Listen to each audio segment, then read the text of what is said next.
You're not gonna believe this, but the HOA president called the cops on me for trying to move out of my own house.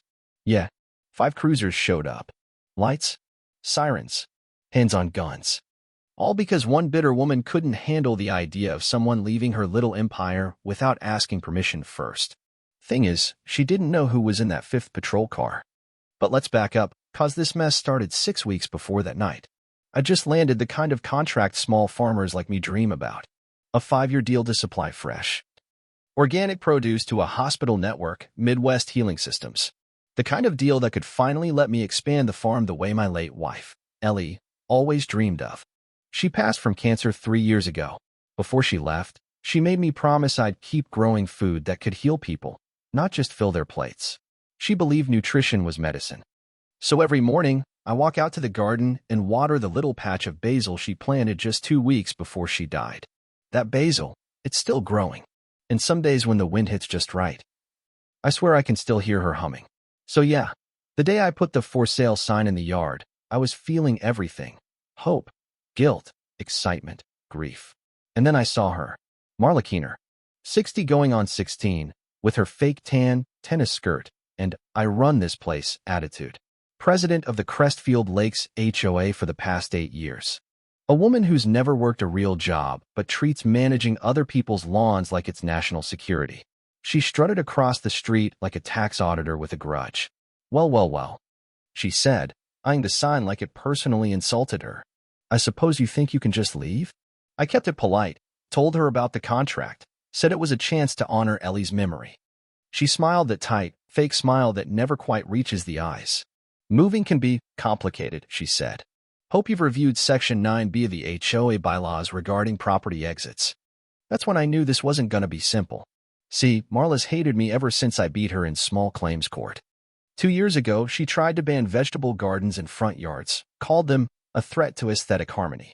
I fought back, showed up with research photos. Even a local realtor to testify that gardens actually raise property value. I won. But from that moment on, I was public enemy number 1. What I didn't know was that my son, Jake, he's a cop out in Hillview, 2 counties over, had visited me the day before. Just a casual drop-in, but Marla saw him, saw the badge and the sidearm, and filed that away in her conniving little brain. The next morning, a bright orange violation notice showed up on my door. Something about my produce truck being parked more than 2 hours in my own driveway. Fine, $600. Rule, buried in HOA subsection hell, never enforced until now. I paid it. But when she came to collect, I recorded everything. She leaned in, real quiet, and said, "You're not going anywhere. I have friends in City Hall and favors get cashed in. You'll be stuck here till you rot." I thought that was her peak. But she was just getting warmed up. Within 48 hours, the buyer who'd made a cash offer backed out.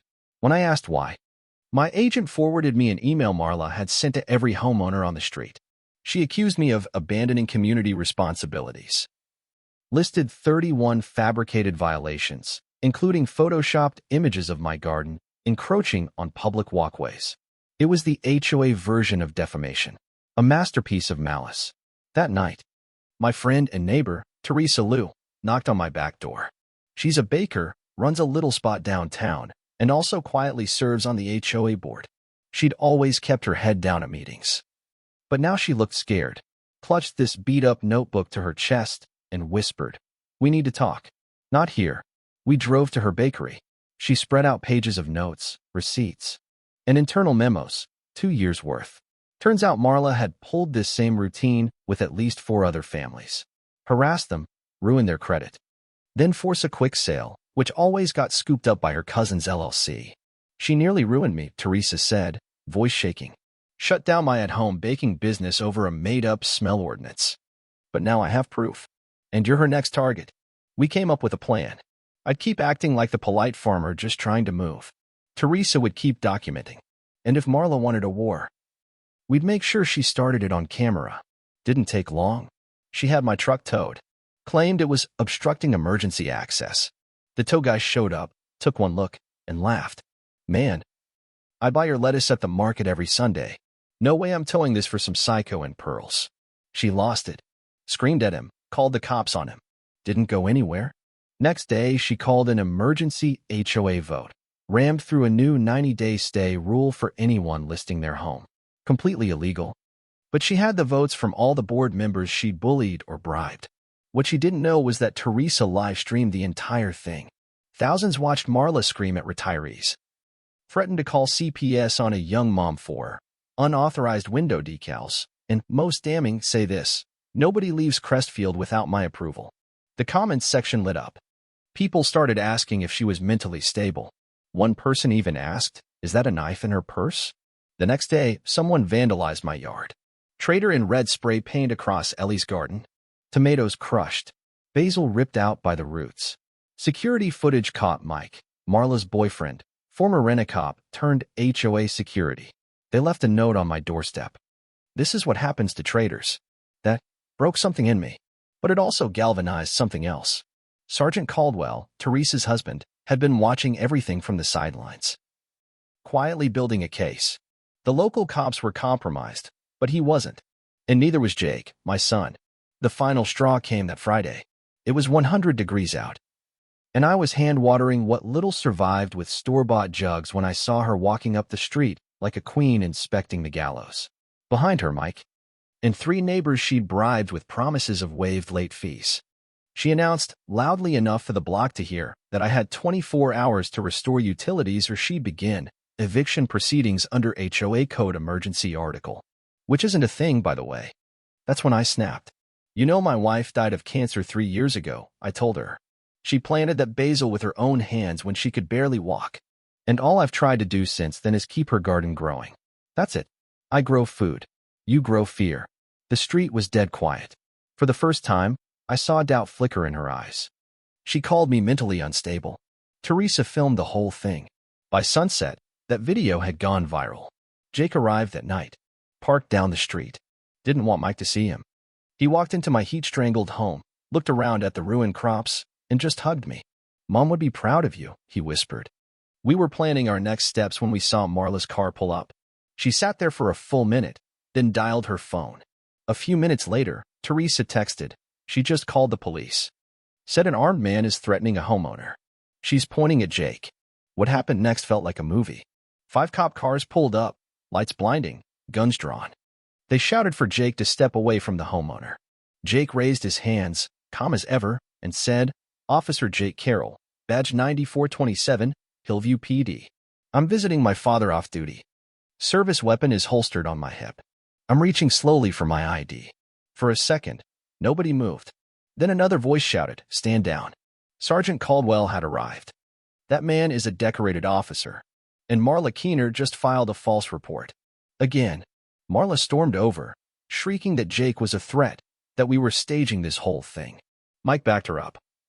Until Caldwell looked at him and said, "Aren't you under a restraining order for harassing a woman in Lakeside Village?" "Because I've got a copy right here." Mike turned pale.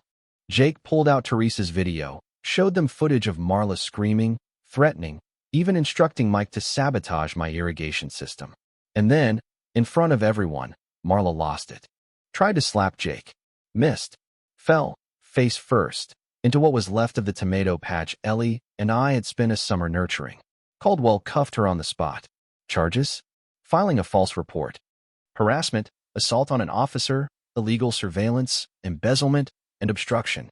Turns out, Teresa's evidence and Jake's presence were the final pieces the FBI needed to take down not just Marla, but the crooked judge funding her cousin's real estate shell companies. They'd been manipulating HOA boards across the county to drive down prices and scoop up homes for profit. Within weeks, Crestfield was free. Marla got 4 years in federal prison. Mike took a plea deal, 18 months for stalking and conspiracy. Teresa became the new HOA president, but only after the whole community begged her. Her first act? Repeal every ridiculous rule. Especially the garden ban. My yard became the heart of something new. A community garden. People who never spoke before now swapped seeds and stories. I rebuilt the irrigation system with Jake's help, and the basil Ellie planted. We replanted it in a new spot, under the sun, next to a plaque with her name. And just last month, Jake forwarded me a photo from prison. It was Marla, in an orange jumpsuit, tending a garden. What you plant, you harvest. Funny how that works, huh? Now tell me, if you were in my shoes, Would you have fought back? Or just left? Drop your thoughts in the comments. I want to know how you see it. And hey, if you've ever had your own HOA nightmare, this is the place to share it. Let's talk.